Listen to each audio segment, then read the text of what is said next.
우리 하나님의 놀라우신 은혜가 우리 온 성도님들에게 함께 하시기를 바랍니다. 또 오늘 우리가 함께 예배드리는 이 시간이 하늘의 분위기를 느끼는 거룩한 시간이 되기를 간절히 바랍니다. 먼저 하나님의 말씀 마태복음 6장 25절에 있는 말씀을 제가 낭독하겠습니다.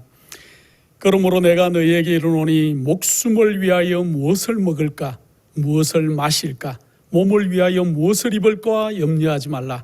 목숨이 음식보다 중하지 아니하며 몸이 의복보다 중하지 아니하냐.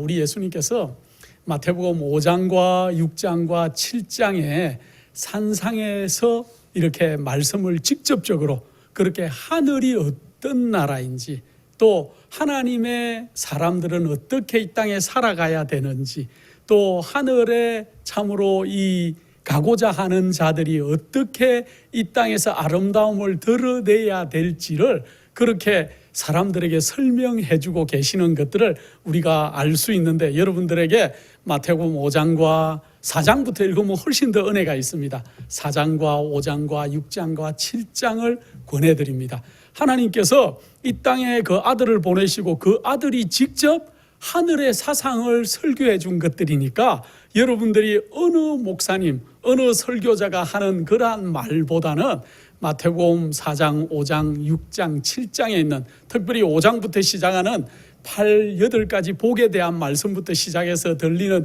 그 놀라우신 말씀이 여러분들과 저에게 참으로 은혜가 되는 말씀이다, 그렇게 생각합니다. 거기에 인간의 모든 도리와 모든 것들이 다 들어있는데, 오늘 저는 이제 마태복음 6장 마지막 부분에 있는 특별히 염려하지 말라는 그러한 제목으로 여러분과 잠깐 말씀을 나누도록 하겠습니다. 여러분들은 요즘 어떤 염려와 근심 걱정을 가지고 계십니까? 염려와 근심 걱정이 있으십니까? 없습니까? 어떤 분은 우리 교우님들이 없다는 분도 계시는데 얼마나 복받은 인생인지 모르겠습니다. 많은 사람들이 미국에 4월달이 되면 경제적인 문제로 걱정을 합니다. 텍스를 내야 되고, 또 어떤 분들은 텍스를 미리 많이 내놓은 분들은 텍스를 혹 돌려받기도 하지만은 대부분의 사람들은 텍스를 내야 되기 때문에 많은 경제적인 어려움들을 호소하고 있어요. 또 텍스를 내는 시즌이 아니더라도 경제적인 어려움들이 항상 생활의 염려가 우리의 참으로 내리 속에 꽉 차 있는 인생이 우리의 인생이 아닌가, 그런 생각을 합니다. 또 어떤 염려가 있습니까? 건강에 대해서 염려하시는 분이 계십니까? 요즘 굉장히 많은 사람들이 건강 때문에 염려하죠. 또 어떤 염려가 있어요? 자녀 문제로 염려하시는 분이 계십니까? 아니면은 부모님, 연로하신 부모님 때문에 또 부모님들을 어떻게 잘 이렇게 공경할까, 이런 문제 때문에 고민하는 분들이 계시다고 많은 얘기들을 듣고 있고, 저도 한국에 부모님이 계시기 때문에 늘 염려하고 있습니다. 요즘 또 많은 분들은 나라 때문에 근심 걱정을 많이 합니까? 이 나라가 어디로 갈 것인가, 또 우리나라가 어떻게 잘 돼야 될 것인데, 그런 근심 걱정, 그거는 비단 우리의 조국 대한민국뿐만 아니고 미국도 마찬가지고, 특별히 베네수엘라나 또 다른 많은 나라들에서 나라 걱정하는 일들이 요즘은 증가하고 있어요. 또 개인적으로 죄의 문제 때문에 내 속에서 왜 이 죄 문제가 해결이 안 될까 하고 염려하는 분들도 계실지도 모르겠습니다. 그래서 마태복음 6장 25절에 보면은 염려하지 말라고 그렇게 예수님께서 말씀하시는데, 어떤 염려를 하지 말라는 것인가? 사실은 우리에게 생명을 주신 분께서는 우리에게 생명을 유지하기 위해서 음식이 필요한 걸 알고 계십니까? 또 우리에게 이렇게 아름다운 몸을 만들어 주신 분은 우리에게 의복이 있어야 될 것도 다 아신다 그랬습니다. 그런데 예수님께서 이날 아침에, 그날은 어떤 날이었냐 하면은 예수님께서 밤새 산에 가서 기도하시고, 밤새 기도하시다가 그 전에 벌써 요한이 이제 4장부터 보면은 요한이 이제 잡혔다는 얘기를 듣고 난 뒤부터는 예수님께서 어디로 물러가시냐 하면은 그 예루살렘 지방에서 계신 것이 아니고 저 가버나움 있는 지방, 갈릴리 지방으로 물러가셔서 거기서 전도를 시작하셨어요. 그래서 제자들을 부르시고 또 많은 사람들을 고치시고, 그래서 그 예수님이 가시는 그 갈릴리 지방의 동네마다 병자들이 얼마나 많이 오는지, 전원자들, 눈먼 자들, 또 정신병으로 고생하는 많은 사람들. 그래서 수많은 환자들이 예수님 앞에 오고 나음을 받았다는 소문들이 이제 이 이스라엘 지경뿐만 아니고 담을 넘어서 다른 나라에까지 전해지는 그런 형편에 있던 시절이었어요.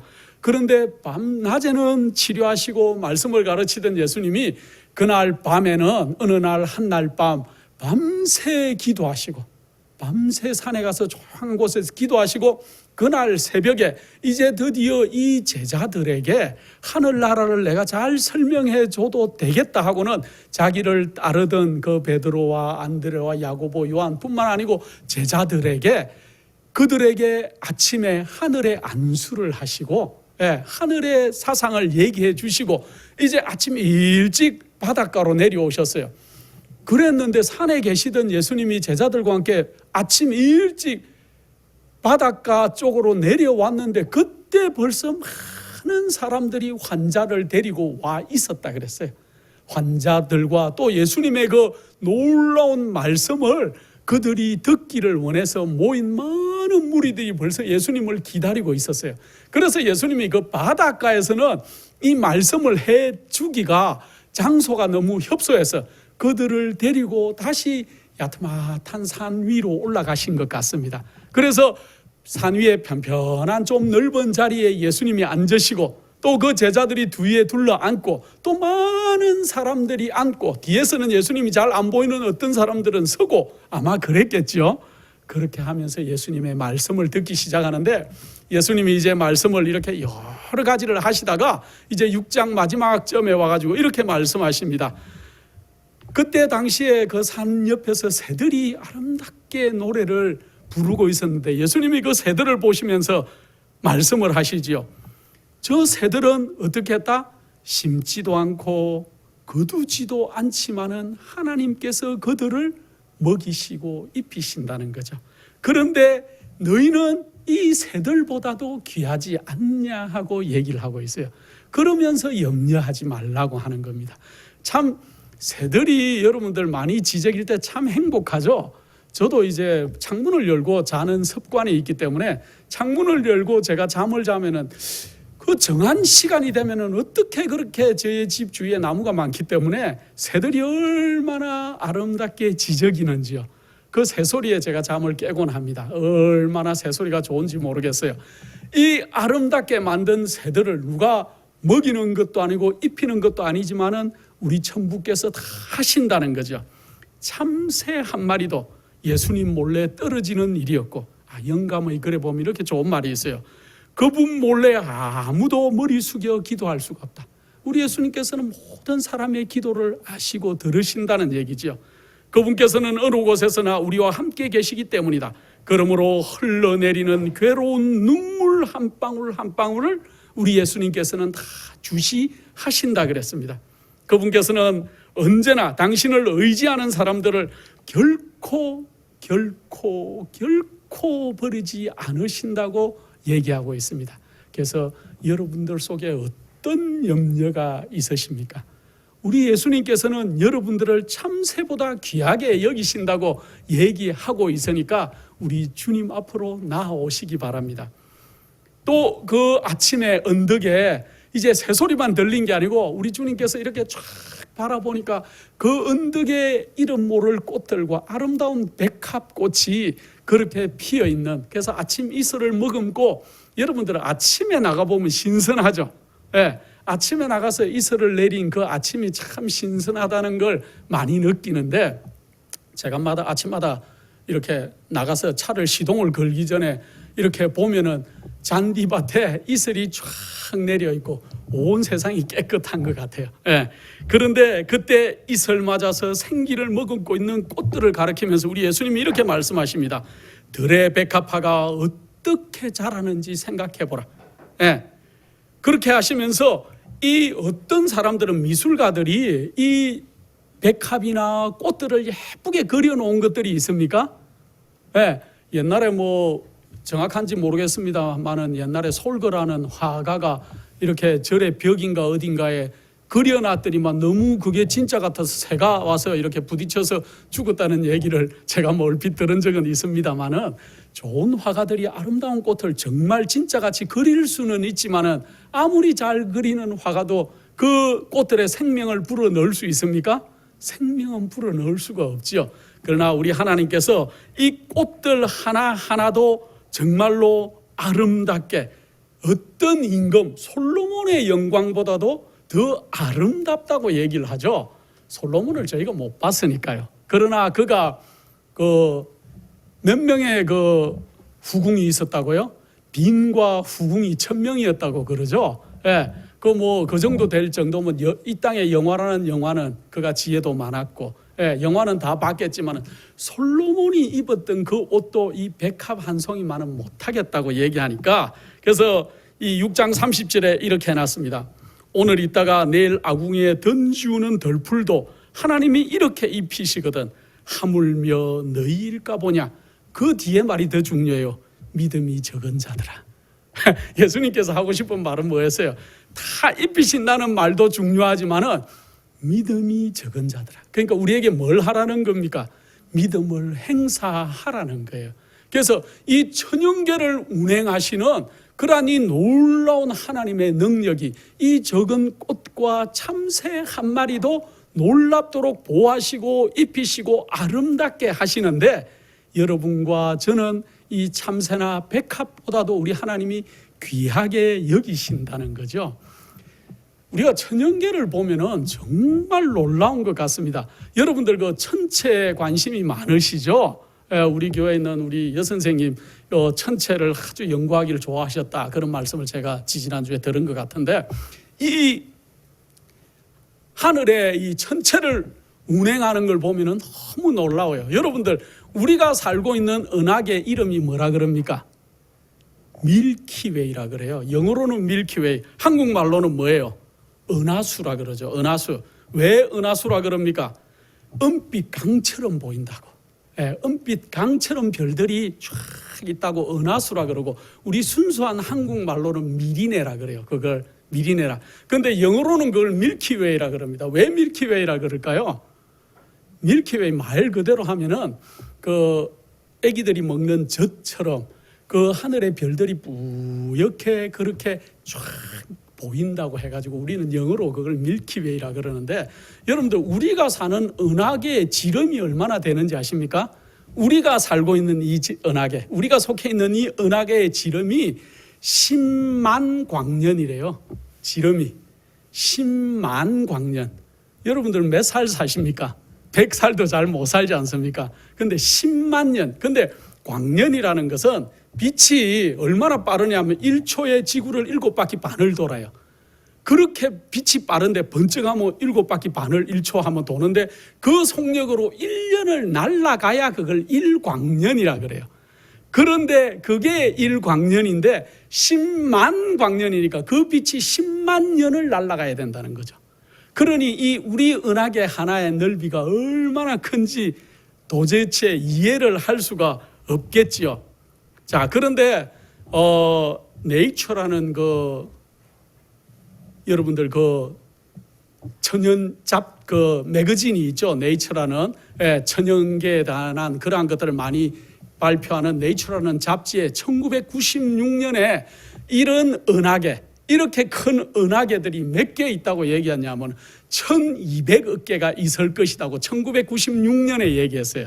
1996년, 그러니까 지금부터 한 몇 년 전입니까? 한 몇 년 됐죠. 그 전에 허블 망원경이나 다른 것들로 관측하니까 약 한 1200억 개가 은하계가 있을 것이라고 얘기했는데, 이제 20년이 지나고 난 뒤에 2016년에 영국의 노팅엄 대학에서 다시 조사를 해보니까 이런 은하계가 우주 안에 2조 개가 있을 것이라고 발표했어요. 이 발견되기 전에는 한 1200억 개도 너무너무 많아서 우리가 입을 다물지 못하는 숫자인데, 실제로는 영국의 노팅엄 대학에서 천문학자들이 연구를 해보니까 2조 개 정도의 은하계가 있다는 거죠. 그러니 이 우주를 다스리시는 하나님의 놀라우심은 우리가 입으로 어떻게 우리의 지혜로는 말을 할 수가 없어요. 그래서 너무 이게 많으니까 이거는 생략하고 은하수 이런 거 말고 은하계 안에 태양계, 우리가 속해 있는 태양계만 몇 개가 있냐 하면은 4천억 개가 있어요. 태양계만. 그 별에는 항성이 있고 행성이 있는 거 잘 아시죠? 항성은 뭐냐 하면은 빛을 내는 거예요. 스스로 빛을 내는. 태양은 항성이에요. 태양 같은 게 4천억 개가 있다는 거예요. 그것도 정확한 건 아닙니다. 4천억 개 정도 있을 것이다. 예. 그러니 이 태양계가 얼마나 넓은지 제가 어디 들어가 가지고 조사를 해보니까 지구보다 태양의 부피는 100만 배가 크대요. 지구 크기보다 부피가 태양이 100만 배가 크답니다. 이거 상상이 안 되죠, 우리가. 예, 상상이 안 되고 여러분들 그 태양을 중심으로 수성, 금성, 지구, 화성, 목성, 토성, 해왕성, 뭐 천왕성, 명왕성 이렇게 수금주와 목토, 천해명 해가지고 별들이 쫙 이렇게 띠를 이루고 있는데 그 별들 중에 목성, 화성 다음에 있는 목성만 해도 우리 지구보다 1000배가 커요. 1000배. 예, 목성은 크기가 우리 지구보다 1000배나 크답니다. 자, 근데 이게 거리를 따져보면은 여러분들 서울에서 부산까지 SUV 스포츠 유틸리티 밴이라 그러죠. 우리가 SUV 이렇게 차를 타고 서울에서 부산까지 가면은 기름을 넣으면 한 10만 원 정도 나온다고 예상을 하면은 잘 계산해 보십시오. 서울에서 부산까지 가는데 기름값이 여러분들 우리는 미국에서는 가스값이라 그러는데 한국에서는 기름값이라고 해야 돼. 이해를 잘하기 때문에. 그래서 그 가스비가 10만 원, 100불이 아니고 10만 원이 든다고 계산했을 때 우리가 달까지 가면은 돈이 얼마가 나올 거예요? 가스비가 7,600만 원이 나온대요. 달까지 차를 타고 간다면은 가스비가 7,600만 원. 많죠. 7,600만 원이면 우리 미국 돈으로 하면 7만 불 가까이 되는 돈이에요. 굉장히 큰 돈입니다. 그런데 지구에서 그 다음에 지구 바로 다음에 있는 화성까지 가면은 가스비가 얼마 드냐 하면은 1,180억이 들어요. 180억 가스비만 180억 원. 여러분들 화성까지 차 타고 가다가는 큰일 나겠죠. 180억 원. 그런데 그 다음에 목성까지 가려면 2,800억 원. 기름값으로 계산하면 이 태양계 하나만도 얼마나 넓은지 몰라요. 그런데 이런 태양계, 넓은 태양계가 은하계 안에 4천억 개가 있다는 거죠. 약. 그래서 우주의 이 넓은 것들. 그러나 하나님께서는 이 우주가 한 치의 오차도 없이 어떻게 하게 해놓으셨습니까? 사고도 없이 하나님이 창조한 그대로 돌아라 하는 그대로 정확하게 돌고 있고 태양이 빛을 발하라 하는 대로 그대로 발하고 있고 달도 너도 그리 해라 하는 대로 달도 제 소임을 다하지만은 우리만 꽃들도 아름답게 피고 지고 하나님의 명령대로 잘 살고 있는데 유독 하나님의 창조대로 잘 안 되고 있는 것이 아마 우리 인간이 아닌가 그런 생각을 합니다. 만약에 우리가 하나님의 지구가 우리처럼 말을 안 듣는다면은 만약에 돌다가 좀 가까이 태양 가까이 쭉 가면 어떻게 될까요, 여러분들? 태양 가까운 순서로 수성이 있고 그 다음에 금성이 있어요. 금성은 비너스라 그러죠. 우리가 소위 말하면은 아침에 뜨는 샛별들도 금성을 우리가 많이 얘기하는데 그 금성 정도로 우리가 들어갔다 나갔다 하면은 어떻게 될까요? 금성의 표면 온도는 평균적으로 453도에서 495도래요. 여러분들 100도도 견디지도 못할 것인데 우리가 지금 미국의 온도가 지금 최근의 온도가 27도, 8도 한국 섭씨로 그 정도 됩니다. 한국도 제가 날씨를 이렇게 보니까 어떤 날은 더운 날은 27도, 8도까지 올라가는 것들을 볼 수가 있었어요. 400도가 넘으면 큰일 나겠죠. 우리가 아무 생존 못할 겁니다. 만약에 우리가 화성 정도로 좀 지구 다음에 그 다음에 화성이 있으니까 화성 정도로 뒤로 빽 해가지고 돌면 어떻게 될까요? 엄청 추워진다 그럽니다. 화성에도 적도가 있는데 태양을 받는 화성의 적도 온도는 낮에 한 25도 정도 된대요. 그런데 밤이 되면은 영하 85도로 떨어진대요. 그런데 화성의 평균 온도는 영하 63도예요. 여러분들 영하 10도, 20도는 이렇게 체험해 보셨겠지만은 63도, 80도 그렇게 하면 우리 살지 못하죠. 화성보다 조금 떨어져서 목성이나 토성, 해왕성까지 가면은 영하로 250도씩 이렇게 되더라고요. 제가 조사해 보니까. 참으로 놀랍도록 하나님은 이 천체를 운행하고 계시는데, 그 천체의 운행을 보면서도 우리가 하나님을 부정하는 것도 참 놀라운 일이지만은, 이 천체를 운행하시는 이 놀라운 손길이 작은 새 한 마리, 아름다운 백합꽃 하나, 또 이름도 모르는 들풀들까지도 하나님께서 보호하시고 만드시고 관리하신다는 거예요. 그런데 우리는 그것들보다도 더 귀하다고 얘기하고 있어요. 그래서 너희는 염려를 하지 말라는 거예요. 그러니까 염려는 하지 말되 뭘 하라는 거예요? 하나님을 의지하라는 거죠. 이 놀라운 하나님, 우리가 실체를 모르면 하나님을 의지할 수가 없는 것 같아요.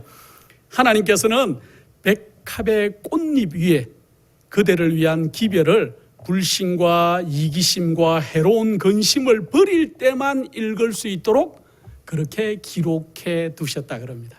우리가 아름다운 꽃잎들을 보면서 우리의 마음속이 깨끗해지면은 그 꽃잎을 통해서 하나님의 놀라우심을 발견할 수 있다는 것이지요.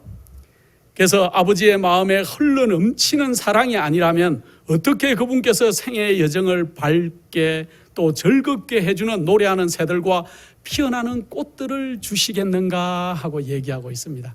만약에 생존에 필요한 것들만 생각하면 하나님께서 이렇게 많은 꽃들과 새들과 이런 것들을 만들 필요가 있을까요? 그런 것들이 만들 필요가 없다고 여기 적고 있어요. 하나님께서는 단지 생존에 필요한 것만 공급하는 것으로 만족하지 않으셨다 그랬습니다. 그래서 하나님께서는 우리의 아름다움, 또 우리가 어떤 새들을 보면서 꽃들을 보면서 하나님의 놀라우심을 발견하도록 그 장치들을 우리 주변에 모두 만들어 놓은 것 같아요. 저는 봄이 되면 참 좋은 게, 제가 사는 동네에는 꽃들이 참 많이 펴요. 그런데 저는 꽃들을 좀, 남자인데도 꽃들을 좋아하는 성격이라 제가 어떤 계절이 되면 어떤 꽃이 어느 자리에서 필지를 알아요. 그래서 제가 해마다 그 꽃들을 기다립니다. 이제 백꽃이 먼저, 제일 먼저는 이 대포데일, 그 수선화라는 노란 수선화가 저희 동네에 가득이에요. 수선화가 많이 피겠구나, 참 예쁘겠다. 수선화가 필 점 해가지고 다시 백꽃이라는 꽃이 얼마나 팝콘을 모아놓은 것처럼 아름다운 백꽃들이 피죠. 여러분들 집들에도 있는 걸 제가 잘 알고 있습니다. 백꽃이 피고, 또 백꽃이 지고 나면 능쿨들이 올라가서 보라색 향이 좋은 능쿨들을 피우게 되고, 그게 또 필점의 더구드라는, 이 한국에는 잘 없는 것인데 그 아주 큰 이런 벚꽃 같은 게 피기 시작해요. 얼마나 아름다운지 모르겠습니다. 그런데 그 흰 더구드 옆에 핑크 더구드가 같이 피면은 얼마나 아름다운지, 나가서 아침에 나갈 때도 그것을 보면서 아주 행복해하고, 제가 저녁에 돌아서 집으로 올 때도 그 꽃들을 보면서 너무 행복해하는 그러한 계절이 제가 봄인데, 여러분들이 사시는 곳에도 꽃이 많죠. 지금 이제 5월이 접어들었기 때문에 아마 모든 꽃들이 거의 졌을 것 같고, 진달래가 졌는지 어쨌는지는 제가 잘 모르겠습니다.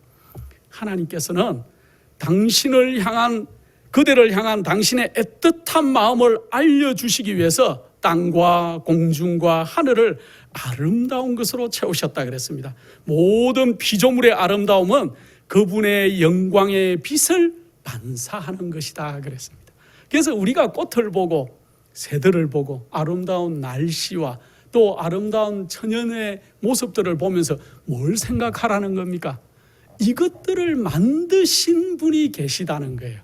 그분이 이것들보다 더, 이런 모든 천연계의 모든 것들보다 날 더 생각하고 계시다는 것들을 여러분들이 기억하시라고 얘기하고 있습니다. 그분께서는 그대의 행복과 기쁨을 위하여 천년계 위에다 이처럼 솜씨를 유감없이 발휘해 놓은 것을 안다면은 그분께서 온갖 필요와 축복을 그대에게 주실 것을 의심할 수 있겠는가 하고 질문하고 있습니다. 이렇게 아름답게 창조하신 분이 하나님의 형상을 드러내기 위해서 창조한, 사랑을 나누기 위해서 창조한 우리들을, 여러분들을 기억하고 염려하지 말라고 얘기하고 있다는 거죠. 백합화를 보라. 백합화를 생각하여 보라.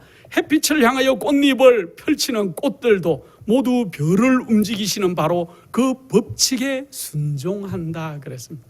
그래서 이 백합도 그렇게 피는지는 제가 잘 모르겠습니다만 튤립이나 이 데포데일, 수선화 같은 거는 아마 뿌리가 이렇게 이 몽울이 진 뿌리 같은 걸 구근이라 그럴 수 있는데 그런 것들에서 피어 올라오죠. 그래서 한번 심어 놓으면은 해마다 거기에서 피어 올라오는 것들을 제가 많이 보는데, 그래서 이런 것들은 하나님께서 우리에게 아름다움을 주시기 위해서 해놨다 그랬습니다.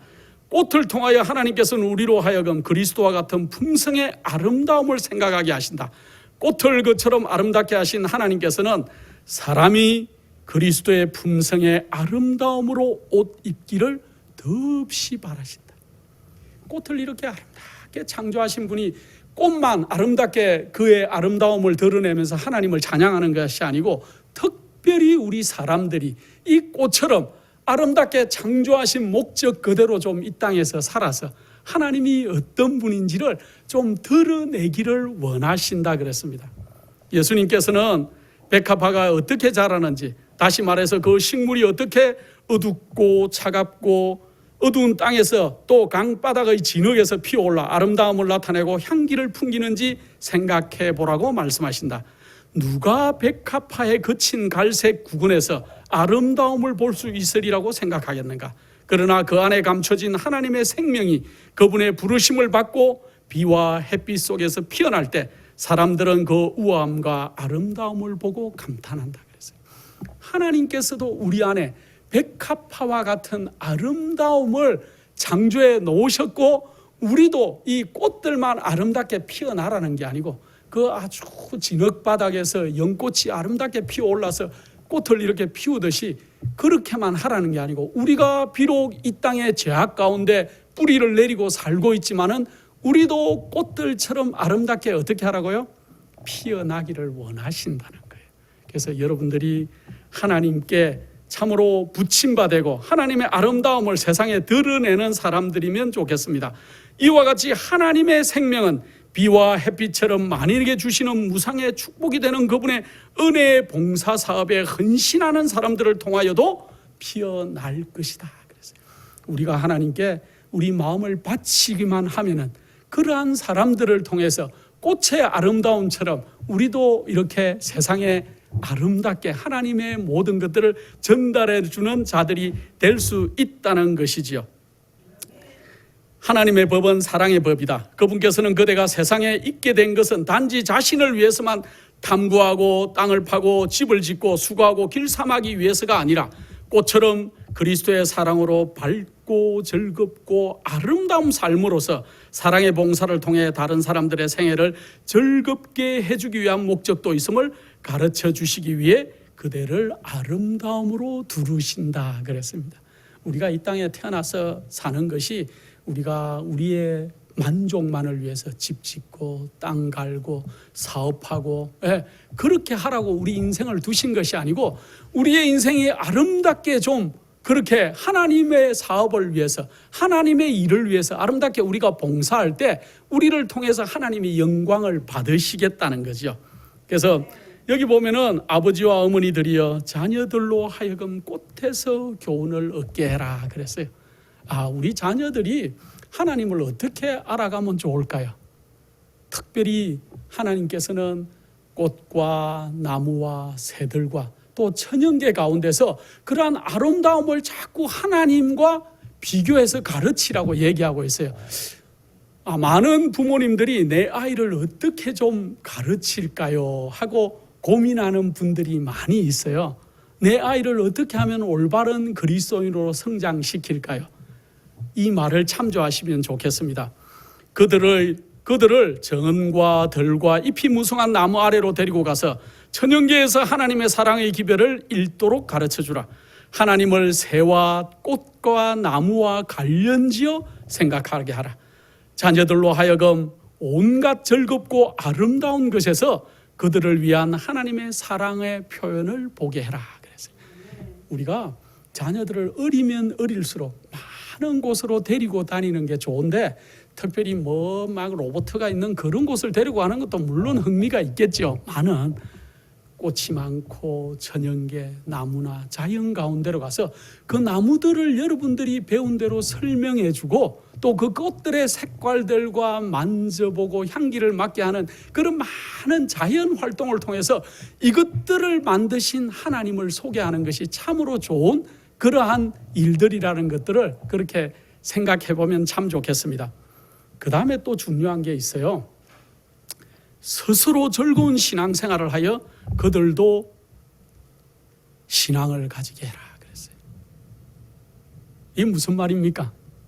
부모님들은 하나도 신앙하는 게 즐겁지가 않아 보이는데 그 자녀가 신앙을 잘 할 수 있을까요? 참 힘든 일이에요.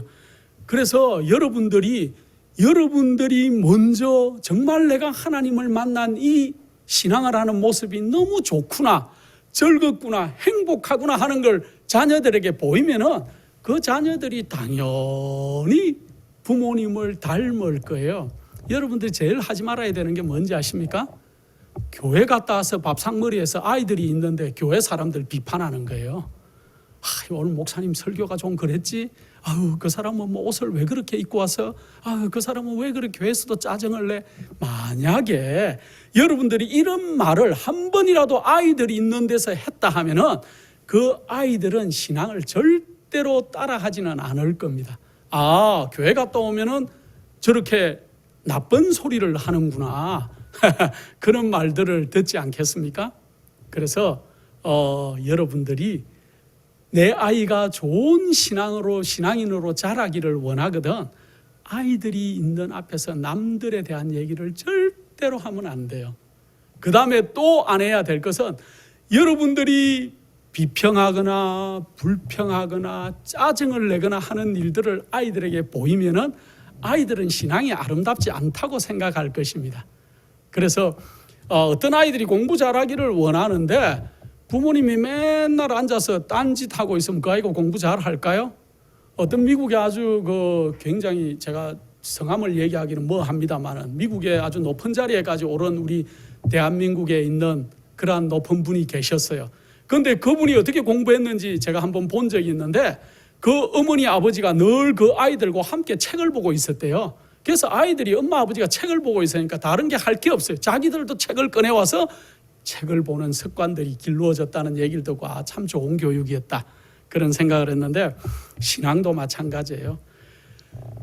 여러분들 스스로 즐거운 신앙생활을 해야 아이들도 그것을 보고 신앙은 즐거운 것이다 하고 알게 될 것입니다. 또 친절의 법이 입술에서 떠나지 않게 해라 그랬어요. 여러분들의 입술에서 남을 칭찬하고 친절하고 상냥하고 그런 말들을 계속 듣는 아이들, 또 아이들이 실수할 때가 있죠. 아이니까 실수해야 돼요. 그렇죠?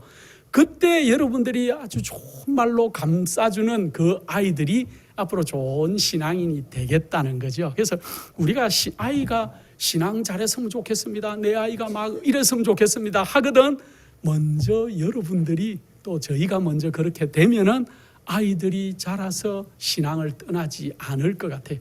그래서 우리가 천연계 속에서 하나님을 이렇게 잘 드러내면은 아이들이 여러분들 그 나무 속에 저희가 사는 데는 미국의 남부 지방이기 때문에 그 숲속에 들어가면 넝쿨들이 이렇게 나무를 감고 올라가는 걸 많이 볼 수가 있습니다. 여러분들의 아이들이 그 신앙을 고사리 손 같은 신앙으로 우리 예수 그리스도라는 나무를 붙들고 등굴처럼 타고 신앙이 올라갈 것이라 그랬습니다. 그래서 우리가 아이들을 천연계 가운데서 가르치시고 또 우리 하나님의 놀라우심을 계속 얘기해주고 더 중요한 것은 여러분들이 그러한 신앙을 모본을 보이고 여러분이 즐거워야 돼요. 행복한 가정 속에 예수 그리스도가 찾아오시는 거지 부모님들이 다투거나 짜증을 내거나 싫은 말을 하거나 그럴 때는 아이들의 신앙이 자라지 않을 것 같아요. 그런데 우리 예수님께서는 이렇게 말씀하십니다. 마태복음 6장 34절에 너희는 먼저 그의 나라와 의를 구하라. 너희는 먼저 그 나라와 그 의를 구하라 그랬어요. 그러면 이 모든 것을 너에게 더하시리라 그랬습니다. 그리스도께서 말씀을 듣던 그 사람들, 그 아침에 그 산상에 모여있던 많은 사람들 중에는 많은 분들이 환자였고, 그러나 또 어떤 사람들은 제자들까지도 이제 이분이 자기들이 지금 속박 가운데, 로마의 속국 가운데 있기 때문에 나라를 어떻게 회복시켜 주실 분이신가. 또 그분들이 환자를 다 고치니까 뭐라고 생각했을까요? 이분만 있으면 전쟁 나가도 문제가 없을까요? 다치는 환자가 있으면 또 고쳐서 내보내서 전쟁할 수 있을 것이고, 식량이 없으면 그분이 어떻게 해요? 보리떡 5개만 있어도 어떻게 할 거예요? 식량을 마음대로 공급해 주실 것이고, 아마 그런 생각하지 않았을까요? 세상적인 생각으로 가득 찬 사람들이 거기에 있었고, 또 서기관과 바리새인들도 자기들이 이렇게 좀 되기를 원했어요. 그러나 수많은 사람들은, 그 자리에 모인 사람들은 환자들이었고, 특별히 아주 지배받는 계층에 있는 하층민들이었기 때문에 그들은 이렇게 표현해 놨습니다. 낮에 입었던 옷이 밤에 이불이 되는 사람들. 그러니까 단벌 신사들이었어요. 그 이렇게 치마처럼 둘렀던 그 옷이 낮에는 옷이었지만 밤이 되면 그걸로 이불을 삼는 아주 가난한 사람들은 자기들이 예수님을 보면서 무슨 생각을 했냐면, 우리도 이분만 있으면은 어떻게 되겠다? 우리가 이제 좀 저 로마의 휘황찬란한 비단 옷 같은 옷을 입은 사람들처럼 우리도 저렇게 되지 않을까 하는 그 열망 가운데 그 말씀을 듣고 있다 그랬습니다. 그런데 예수님께서 이렇게 얘기하세요. 예수님께서는 그들이 세상의 것들을 가장 많이 생각했기 때문에 주위에 있는 이방 민족들처럼 되었으며, 따뜻한 사랑으로 당신의 피조물들을 보호하시는 하나님이 계시지 않는 것처럼 생각했기 때문에 지금 이렇게 되었다고 지적을 했다 그랬습니다. 그들이 마음속에 늘 품고 있는 게 예수 그리스도가 아니고 딴 마음을 품고 있으니까, 이방 민족들처럼 그렇게 되었고, 또 그들이 마음속에 다른 생각들을 하나님이 계시지 않은 것처럼 생각했기 때문에 오늘날 이렇게 살 수밖에 없다고 지적을 해 놓으셨어요. 그러면서 누가복음 12장 30절에 이 모든 것은 세상 백성들이 주고하는 것이라 너희 아버지께서 이런 것들이 너희에게 있어야 될 줄을 아시느니라 그렇게 했어요. 그러면서 하시는 말씀이 마태복음 6장 33절에 너희는 먼저 그 의와 나라를 너희는 그의 나라와 그 의를 구하라. 그리하면 이 모든 것을 너희에게 더하시겠다 그렇게 얘기해 주고 있어요.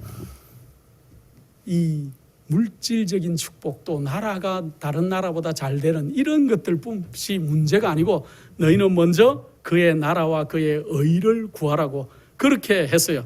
너희가 하나님을 섬기는데 열중하면 하늘과 땅의 모든 권세를 가지신 분께서 너희의 필요를 채워 주실 것이라고 얘기하고 있어요. 예수님께서는 우리가 노력하지 않고 살게 두지는 않으신다 그랬습니다. 그러나 그분께서는 우리가 모든 일에 당신을 처음과 마지막 그리고 최선으로 삼아야 된다고 우리에게 가르치고 있어요. 우리는 품성과 생애를 통해서 그분의 의를 나타내는데 방해가 되는 사업에 종사하지 말아야 된다 그랬어요. 우리가 어떤 사람들은 그리스도인이 저런 사업을 해도 될까 하는 사업을 하면서 나는 하나님을 잘 섬기고 싶습니다. 예를 들어서 술을 많이 파는 그러한 사업을, 비즈니스를 계속 늘려가면서 그렇게 하나님을 올바르고 섬긴다고, 또 자기의 직원들은 안식일에 문을 닫지 않고 사업하라고 만들어 놓고 자기는 교회 와서 앉아 있는 사람들도 제가 많이 봤습니다. 그것도 올바르지 않은 것 같아요. 많은 젊은이들은 앞으로 그런 직업을 구하지 말아야 될 것이라 그랬어요. 하나님께 영광을 돌리지 않는 그러한 사업도 하지 말아야 될 것이며, 그런 직업들을 구하지 말고 또 오락에 빠져서도 살지 말라고 얘기하고 있어요, 하나님께서. 그래서 무엇을 하든지 죽게 하듯 마음을 다해서 하라고 얘기하고 계십니다. 예수님께서 이 세상에 계실 때 항상 사람들 앞에서 하나님의 영광을 드러내시고 만사를 아버지의 뜻에 맡김으로써 모든 세밀한 점에서까지 생애를 고상하게 하셨다 그랬습니다. 예수님께서도 이 땅에서 하루를 지내기 위해서는 지금 제가 말씀드리는 이 마태복음 5장, 6장, 7장을 기록하기 전 아침에도 뭘 하셨다고요? 밤새 하나님 예수님께서 기도하시고 하늘의 능력을 받으시고 내려오셔서 이렇게 아름다운 말씀을 해 주셨다는 것과 마찬가지로 우리가 아침에 우리 주님을 만나지 않고 하루에 필요한 것들을 배우지 않고 하나님을 의뢰하는 법을 배우지 않고 하루를 지낸다는 것은 참으로 좋지 않은 습관 같습니다.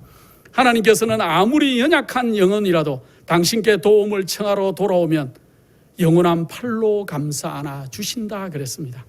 산에서 나는 보석들은 없어질 것이나 하나님을 위해 사는 사람들은 그분과 함께 거할 것이다 그랬어요. 요한 1서 2장 7절에는 이런 귀한 말씀이 있습니다. 이 세상도 그 정욕도 지나가되 오직 하나님의 뜻을 행하는 이는 영원히 거하느니라 그랬어요. 이사야 54장 10절에는 산들은 떠나가며 작은 산들은 옮길지라도 나의 인자는 내게서 떠나지 아니하며 화평케 하는 나의 언약은 옮기지 아니하리라. 너를 긍휼히 여기는 여호와의 말이니라 하고 얘기하고 있습니다. 우리 주님께서 이제 하늘의 문을 여시고 여러분들을 초청하고 계세요. 그 초청하는 음성에 응하는 자들은 이제 우리가 어디 갈 거예요? 하늘 유리 바닷가에서 천사들이 찬양하는 그곳에서 생명나무가 주렁주렁 생명과일을 열고 있는 생명강가에 우리가 서게 될 것이에요.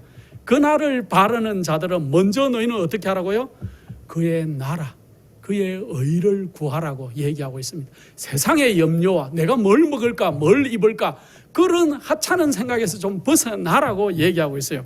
이제 마지막으로 6장 34절에 이렇게 얘기했습니다. 그러므로 내일 일을 위하여 염려하지 말고 내일 일은 내일 염려할 것이요 한날 괴로움은 그날에 족하겠다고 얘기하고 있습니다. 만일 하나님의 사업에 종사하기 위해서 자신을 그분께 바친 많은 사람들이 이 자리에 계시다면 내일을 위하여 걱정할 필요가 없다고 우리 주님께서 말하고 있어요. 그대를 종으로 삼으신 그분께서는 처음과 끝을 다 아신다. 미래의 사건들이 비록 그대의 눈에는 보이지 않지만 전능하신 그분의 눈에는 환히 다 보인다 그랬습니다. 우리가 지나치게 걱정함으로 하나님의 자리에 우리가 앉을 수 있다 그렇게 했습니다. 하나님께서 맡기지 않은 짐을 스스로 지고 그분의 도움 없이 나의 생각, 나의 머리로 하나님의 사업을 해보려고 노력하는 많은 사람들은 하나님의 자리에 앉는 것이다 그랬습니다. 하나님께 속한 책임을 우리가 짐으로써 사실상 자신을 하나님의 위치에 두는 것이다 그랬어요. 우리가 걱정하고 위험과 실패를 예측하는 것은 당연한 얘기예요. 우리가 앞으로 어떤 일이 올 것이고 어떻게 어려움이 당할 것이고 하는 것들을 예측하는 것은 당연한 일이지만은 그러나 왜냐하면 그런 일들이 분명히 우리에게 닥쳐올 것이기 때문에 그러나 하나님께서 우리를 사랑하시고 우리에게 유익을 주시고자 하신다는 것을 전적으로 믿을 때는 우리가 장래일을 염려하지 말아야 되는데 마치 어린아이가 부모님을 의지하는 것처럼 여러분들도 어린아이 시절이 있었죠. 또 여러분들의 자녀들이 있는 분들도 계시지요. 그 아이들이 여러분들을 전적으로 의뢰하고 제가 어릴 때 제 아버지를 의지했던 것처럼 여러분도 여러분들의 부모를 의뢰하고 신뢰했던 것처럼 그렇게 하라는 것이죠. 우리가 내일 일을 오늘 질 때 그리스도께서는 도움을 약속하지 않으셨다 그랬습니다. 한날 괴로움은 그날 족하다 그랬습니다. 우리가 물론 내일도 계획해야 되고 1년 뒤도 계획해야 되는 게 맞지만은 그러나 그 한날에 최선을 다하라는 거예요. 아무 일도 안 하는 사람이 맨날 내일을 걱정하고 모레를 걱정해요. 일을 안 하니까. 하나님의 사업을 하면서도 그럴 수가 있어요. 그런데 광야에서 만나를 주신 그분은 만나를 어떻게 주셨다고요? 하루에 쓸 양만큼. 어떤 사람은 들어가서 많이 거뒀는데 또 어떤 사람은 적게 거뒀지만은 가지고 와서 보면은 다 어떻게 했다고요? 똑같았다고요. 같이 다 넉넉한. 어떤 사람이 혹 많이 걷어서 남겨놓으면 썩었다 그랬죠. 그거와 마찬가지로 날마다 우리도 아침마다 그날에 필요한 만나를 하나님께서 공급해 주신다 그랬어요. 비단 이것은 먹고 사는 문제 얘기가 아니에요. 여러분들이 아침에 우리 주님 만나기를 힘쓰면은 하나님이 오늘 하루에 필요한 영적 에너지를 우리 예수님에게 부어주셨듯이 여러분과 저에게도 그날 영적 양식을 먹여 주시겠다는 거예요. 그래서 매일의 만나를 구하는 우리 백성들이 되어야 될 것입니다. 우리에게 속한 것은 한 날뿐이며 이 날 동안 우리는 하나님을 위해 살아야 된다. 제일 중요한 것은 오늘이에요. 오늘을 잘 지내면은 지나가면은 멋있는 과거가 되죠. 그런데 오늘을 잘 사는 사람은 또 내일 오는 그 미래가 희망찬 날이 될 수가 있어요. 그래서 매일매일 하나님과 동행하는 그러한 습관을 우리가 기르어야 될 것입니다. 예레미야 29장 11절에 나 여호와가 말하노라 너희를 향한 나의 생각은 내가 안하니 재앙이 아니라 곧 평안이요 너희 장래에 소망을 주려 하는 생각이라 하고 얘기하고 있습니다. 또 이사야 30장 15절에 너희가 돌이켜 안연히 처하여야 구원을 얻을 것이요 잠잠하고 신뢰하여야 힘을 얻을 것이오늘 하고 얘기하고 있어요. 여기 안연히 처한다는 것은 조용하게 하나님을 신뢰하는 편안한 마음으로 하나님을 신뢰하고 지내라는 거예요. 그렇게 하면은 하나님께서 어떻게 하시겠다고요? 힘을 주시겠다고 얘기합니다. 그래서 매일 주님을 찾는 가운데 우리가 죄를 회개하고 하나님 안에서 영적 선택을 자유롭고 즐거운 마음으로 하고 그분의 영광스러운 초청에 기쁜 마음으로 응하면은 그리스도의 멍에 곧 우리 주님께서 메어주는 그 순종과 봉사의 명예를 맨다면은 모든 우리 입에서 불평이 없어질 것이고 모든 어려움이 제거될 것이고 현재 직면하고 있는 복잡한 문제들도 다 해결될 것이라고 얘기하고 있습니다. 제가 마지막으로 여러분들에게 강조하고 싶은 것은 여러분들이 해야 할 근심이 하나가 있는데 어떤 근심이냐면 내가 오늘 예수 그리스도와 하나님과 산 관계를 맺고 있는지 아니면은 나는 그냥 이 땅에 집 짓고 밭 갈고 나의 먹을거리를 위해서 하루를 종사하고 있는 사람인지를 고민해야 될 것입니다. 고린도후서 7장 10절에 하나님의 뜻대로 하는 근심은 후회할 것이 없고 구원에 이르게 하는 회개를 이루는 것이요 세상 근심은 사망을 이루는 것이다 그랬어요. 그래서 여기 보면 후회할 것이 없는 구원이라는 말이 나오는데 이 말은 뭐냐 하면은 이기고 버려야 할 모든 죄를 주님의 능력으로 다 회개하고 버려서 우리가 철저히 회개하고 주님께 굴복한 상태를 얘기한다 그랬습니다. 그래서 우리가 이 세상의 염려를 접어두시고 여러분이 먹고 살고 입고 생활하는 염려들을 마지막 때가 되면은 생활의 염려로 마음이 둔하여진다 그래서요. 생활의 염려를 접어두시고 우리 하나님을 바라보시고 그 나라와 그 의를 구하는 거룩한 백성들이 되시기를 간절히 바랍니다. 기도하겠습니다. 거룩하신 아버지 하나님, 우리를 사랑하시고 이 땅에 오셔서 십자가에 달려 피 흘리기까지 우리를 사랑하심으로 인해서 감사를 드립니다. 아버지 하나님, 우리가 이 땅에 속한 사람들이지만 하늘의 분위기를 풍기는 자들이 될 수 있도록 도와주시고 세상의 염려와 근심 걱정보다 우리가 그 나라와 그 의를 구하는 믿음의 백성들이 되어서 우리 주님 이제 이 대쟁투의 마지막에 이 땅의 정인들을 찾으실 때 우리가 14만 4천으로 하늘 참으로 아버지 하나님의 보좌 주위에서 찬양과 영광을 돌리는 하나님의 정인이 되기를 간절히 원하오니 저희와 함께하여 주시고 힘 주시옵기를 사랑과 능력의 예수 그리스도의 이름으로 기도드립니다.